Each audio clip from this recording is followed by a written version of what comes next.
Hello guys, good morning. সবাইকে কেমন আছো তোমরা সবাই? আশা করি সবাই খুব ভালো আছো। তোমাদের ভালোবাসা ও আশীর্বাদে আমিও অনেক ভালো আছি।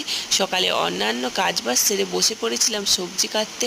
আজকে ছিল বৃহস্পতিবার, আমাদের নিরামিষ মেনুতে ছিল বেগুন ভাজা, কলা ভাজা, আলু সোয়াবিনের তরকারি আর আমের চাটনি। আর ভাত করার জন্য এই যে চাল ধুয়ে রেখে দিয়েছি। তাড়াতাড়ি করে রান্না বান্না করে বেরিয়ে পড়েছিলাম। আমি পরে নিয়েছিলাম একটা শাড়ি। যাচ্ছি, দেখো কারা কারা আমরা ছিল, আমি আর আমার পাশের বাড়ির দুটো দিদিভাই আর দিদিভাইয়ের ছেলে। তো দেখো কোথায় গেলাম, আসলাম গঙ্গায় স্নান করার জন্য। দেখো কত ভিড় ছিল পুকুর পাড়ে। দুটো ঘাট ছিল এই পুকুরে, একটা এ মাথায় আর একটা ওই মাথায়। তো সবাই প্রচুর ভিড় জমিয়েছে ঘাটে। আমরাও দেরি না করে নেমে পড়েছিলাম জলে। তো এই ছিল গঙ্গা মায়ের মূর্তি। আর এখানে সবাই এরকম ধূপ মোমবাতি দিয়ে পুজো দেয়। আর আমরা এই যে নেমে পড়েছি স্নান করার জন্য। দেখো সবাই মিলে স্নান করে নিচ্ছি। আমরা স্নান টান করে চলে আসলাম গঙ্গা পুজো করতে। এই যে তেল, সিঁদুর আর পান সুপুরি আর দেয় বাতাসা দিয়ে নাকি পুজো করতে হয়। আমি যদিও কোনো দিন করিনি, জানতাম না। আমাকে দিদিভাইরা বলে বলে দিচ্ছিল যে এরকমভাবে করতে হয়, তো আমিও ওই রকমইভাবে করেছিলাম। দেখো, আর এরপরে চলে এসেছিলাম গঙ্গা মায়ের মূর্তির পুজো দিতে।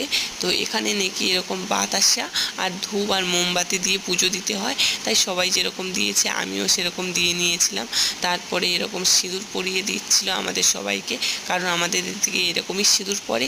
তো দেখো এরপরে চলে গেলাম একটা মেন মন্দির, যেটা পুরনো মন্দির, ওই মন্দিরে ঠাকুর দর্শনে।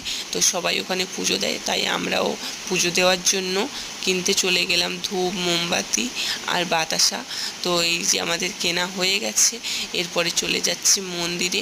এখানে ছিল প্রচুর কাদা, কারণ সবাই ভিজে গায়ে পুজো দিতে আসছে, তো জল পড়ে পড়ে প্রচণ্ড কাদা হয়ে গেছে ওখানে।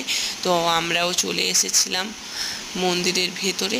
দেখো মন্দিরের ভেতরে এই যে এই ঠাকুরের মূর্তি ছিল। তোমরা কি জানো এটা কি কোন ঠাকুরের মূর্তি? যদি জেনে থাকো আমাকে কমেন্ট করে জানিও।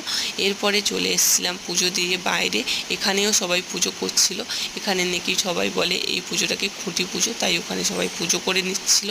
এরপরে চলে আস্তে আস্তে রাস্তায় দেখতে পেলাম যে ঠাকুরের ভোগ এখানে বানাচ্ছে। দেখো কত বড় বড় কড়াইতে, মানে এই কড়াইতে আমরা বসে থেকে গেলেও আমাদের কেউ দেখতে পাবে না, এত বড় বড় কড়াই ছিল।